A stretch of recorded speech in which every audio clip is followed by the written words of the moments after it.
रोजाना यूपी चुनाव का अपडेट जानने के लिए क्लीन न्यूज यूपी को सब्सक्राइब करना बिल्कुल ना भूलें।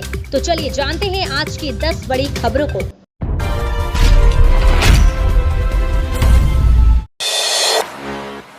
उत्तर प्रदेश में फिर से भाजपा सरकार बनने का अनुमान, सपा को लग सकता है तगड़ा झटका। उत्तर प्रदेश करीब 3 दशक पुरानी राजनीतिक परंपरा को तोड़ते हुए लगातार दूसरी बार भारतीय जनता पार्टी को सत्ता सौंपने को तैयार। सोमवार को उत्तर प्रदेश में 7वें और आखिरी चरण के लिए मतदान संपन्न होते ही आए एग्जिट पोल की कुछ ऐसी तस्वीरें दिख रही हैं। उत्तर प्रदेश में अभी जिन एजेंसियों के एग्जिट पोल आए हैं उनकी माने तो भाजपा की सरकार फिर से बनती दिख रही है। सभी एग्जिट पोल के आंकड़ों का औसत निकालने पर यूपी में फिर से योगी आदित्यनाथ मुख्यमंत्री बन सकते हैं। राजनीतिक रूप से अहम उत्तर प्रदेश में लगातार तीसरी बार विपक्षी खेमे में नया प्रयोग हुआ। कोविड से लेकर किसान आंदोलन तक उत्तर प्रदेश को राजनीतिक अखाड़ा भी बनाया गया। हालांकि 7 चरणों के बाद जारी हुए एग्जिट पोल की माने तो विपक्षी दाव नहीं चल पाया। सभी सर्वे एजेंसियां भाजपा को बहुमत दे रही हैं। औसतन भाजपा को 403 में से 250 के आसपास सीटें दी गई हैं। जाने एग्जिट पोल्स में पिछड़ने पर क्या बोली सपा, रामगोपाल यादव ने किया बड़ा दावा। उत्तर प्रदेश में विधानसभा चुनाव के सभी 7 चरणों की वोटिंग समाप्त हो गई। अब 10 मार्च को मतगणना होगी। इससे पहले सोमवार को आए कई एग्जिट पोल्स के मुताबिक यूपी में एक बार फिर योगी आदित्यनाथ की अगुवाई में भारतीय जनता पार्टी की सरकार बनने जा रही है। वहीं 2017 के मुकाबले प्रदर्शन में काफी सुधार के बावजूद सपा सरकार बनाने से दूर रह सकती है।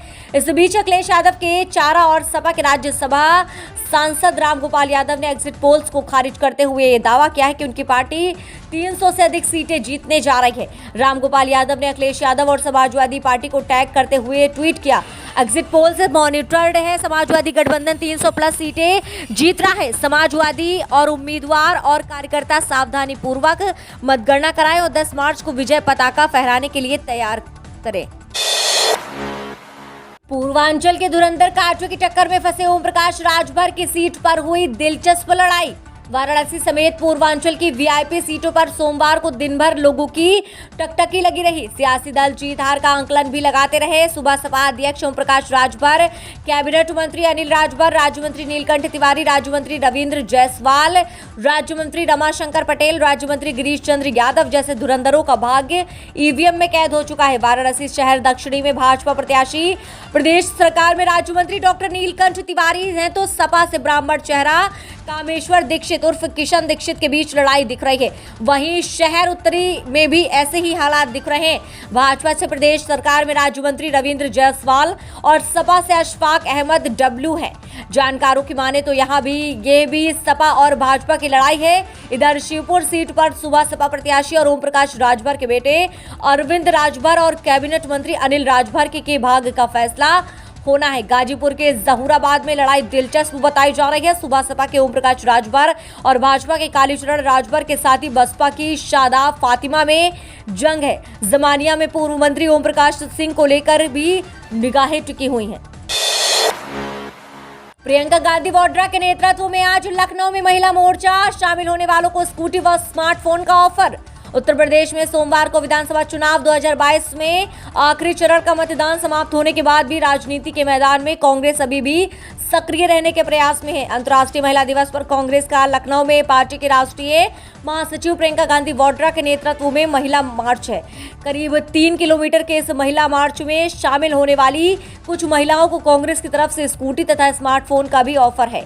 उत्तर प्रदेश कांग्रेस की महिला विंग ने राष्ट्रीय इकाई के साथ मंगलवार को अंतर्राष्ट्रीय महिला दिवस पर लखनऊ में महिला मार्च का आयोजन किया। पार्टी के राष्ट्रीय महासचिव तथा उत्तर प्रदेश की प्रभारी प्रियंका गांधी वाड्रा के नेतृत्व में होने वाले इस मार्च में उत्तर प्रदेश में विधानसभा चुनाव का लड़ने वाली कांग्रेस की 159 महिला प्रत्याशी शामिल होंगी। प्रियंका गांधी वाड्रा के साथ इस मार्च में शिरकत करने के लिए पूरे देश से कांग्रेस की निर्वाचित महिला जनप्रतिनिधियों को भी आमंत्रित किया गया है। यूपी में आएंगे योगी ही पंजाब में चलेगी झाड़ू, मणिपुर में भाजपा आगे, उत्तराखंड में कांटे की टक्कर और गोवा में त्रिशंकु नतीजों का कयास। उत्तर प्रदेश करीब 3 दशक पुरानी राजनीतिक परंपरा को तोड़ते हुए लगातार दूसरी बार भाजपा को सत्ता सौंपने को तैयार है। वहीं दूसरी ओर सबकी उम्मीदों पर झाड़ू फेरते हुए पंजाब में आम आदमी पार्टी सत्ता में आ सकती है। सोमवार को उत्तर प्रदेश में 7वें और आखिरी चरण के लिए मतदान संपन्न होते ही 5 राज्यों को लेकर आए एग्जिट पोल कुछ ऐसी ही तस्वीर दिखा रहे हैं। उत्तराखंड में भाजपा कांग्रेस पे कांटे की टक्कर होती दिख रही है। हालांकि अनुमान है कि भाजपा सरकार बचा लेगी। गोवा में ज्यादातर एग्जिट पोल त्रिशंकु नतीजों का अनुमान लगा रहे हैं और मणिपुर में भाजपा कांग्रेस से आगे खड़ी दिख रही है। सही मायने में इस चुनाव में देश के सबसे बड़े राज्य उत्तर प्रदेश और किसान आंदोलन से लेकर अंदरूनी लड़ाई तक का केंद्र बने पंजाब पर सबकी निगाह है।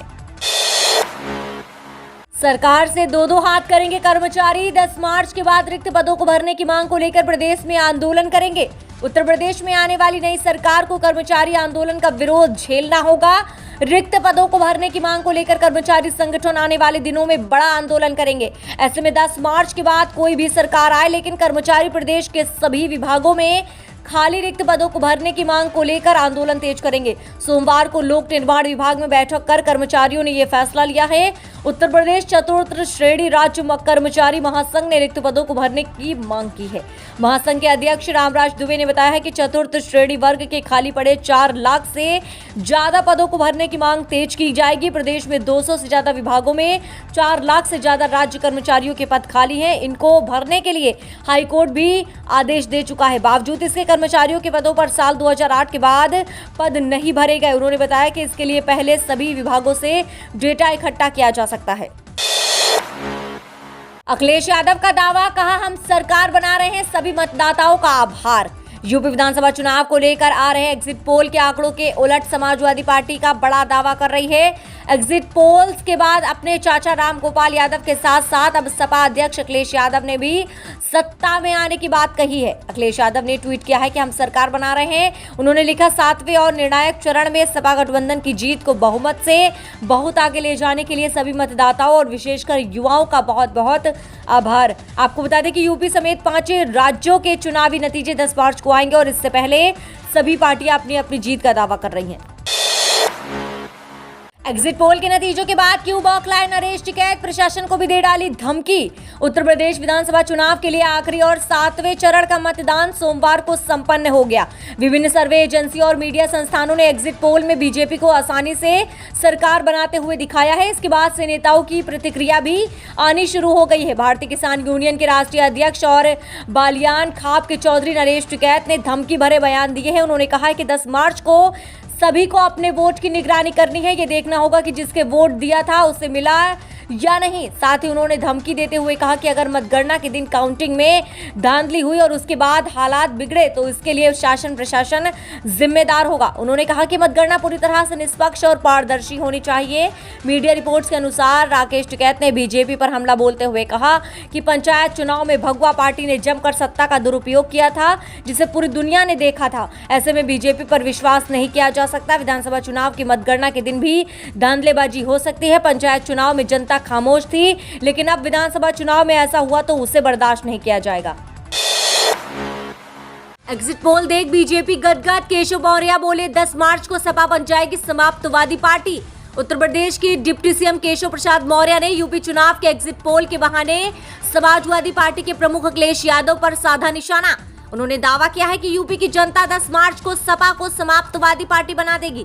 7 चरणों का मतदान खत्म होने के बाद मौर्य ने ट्वीट किया, एग्जिट पोल में ही सपा और अखिलेश यादव के दावों और साइकिल की हवा निकल जाएगी। मतलब यूपी की जनता 10 मार्च को सपा को समाप्तवादी पार्टी बना रही है। डिप्टी सीएम केशव मौर्य ने अगले ट्वीट में कहा कि 400 सीट जीत का दावा करने वाले अखिलेश यादव मतगणना के पहले ही 300 पर आ गए हैं। 10 मार्च को गठबंधन के साथ 100 भी नहीं जीत पाएंगे। उन्होंने लिखा है, प्रचंड बहुमत की बीजेपी सरकार फिर बनेगी। मोदी जी और योगी जी के नेतृत्व में गरीब कल्याण की योजना, भाजपा का मजबूत गठबंधन पिछड़ों दलितों के समर्थन से फिर जीतेंगे। गौरतलब है कि सपा प्रमुख अखिलेश यादव ने सपा गठबंधन की 400 सीटें जीतने का दावा किया था। हालांकि सोमवार को विभिन्न समाचार चैनलों और एजेंसियों के एग्जिट पोल में बीजेपी की पूर्ण बहुमत से सत्ता में वापसी का दावा किया गया है। एग्जिट पोल के दावों से सहमति जताते हुए केशव मौर्य ने कहा कि 10 मार्च को सच्चाई सबके सामने आ जाएगी और अखिलेश यादव का एक बार फिर अहंकार चूर चूर हो जाएगा। उत्तर प्रदेश 2022 विधानसभा चुनाव का रिजल्ट आने में महज 1 या 2 दिन का समय अब बचा है। इसी बीच तमाम एजेंसियों के एग्जिट पोल निकलकर सामने आ रहे हैं, जिसमें से भाजपा की पूर्ण बहुमत से सरकार बनने के नतीजे निकलकर सामने आ रहे हैं। सपा प्रमुख अखिलेश यादव भी इसी बीच अपनी जीत का दावा कर रहे हैं। इसी बीच इस सपा प्रत्याशियों का कहना है कि एग्जिट पोल पर भरोसा नहीं, हमारी सरकार पूर्ण बहुमत से आ रही है। आइए बात कर लेते हैं आज के आंकड़ों की, किस पार्टी को कितनी सीटें मिल रही है, कौन सी पार्टी उभर कर सामने आ सकती है, किस पार्टी को मिलेगी जीत की कुर्सी। सबसे पहले यहाँ बात करेंगे बीजेपी की। बीजेपी को यहाँ पर कितनी सीटें मिल रही हैं? बीजेपी को यहाँ पर 222 से 260 विधानसभा सीटें मिल रही हैं। वहीं बात करेंगे समाजवादी पार्टी की, तो समाजवादी पार्टी को यहाँ पर मिल रही है 135 से 165 विधानसभा सीटें। कांग्रेस की बात करें तो कांग्रेस को यहाँ पर 4 से 6 विधानसभा सीटें मिल रही हैं। बहुजन समाज पार्टी को यहाँ पर 14 से 24 विधानसभा सीटें मिल रही हैं। अन्य को यहाँ पर 0 से 4 विधानसभा सीटें मिल रही हैं। इन आंकड़ों को देखने के बाद आपको क्या लग रहा है, हमें कमेंट के माध्यम से अपनी राय जरूर दें। आपकी राय हमारे लिए बेहद जरूरी है।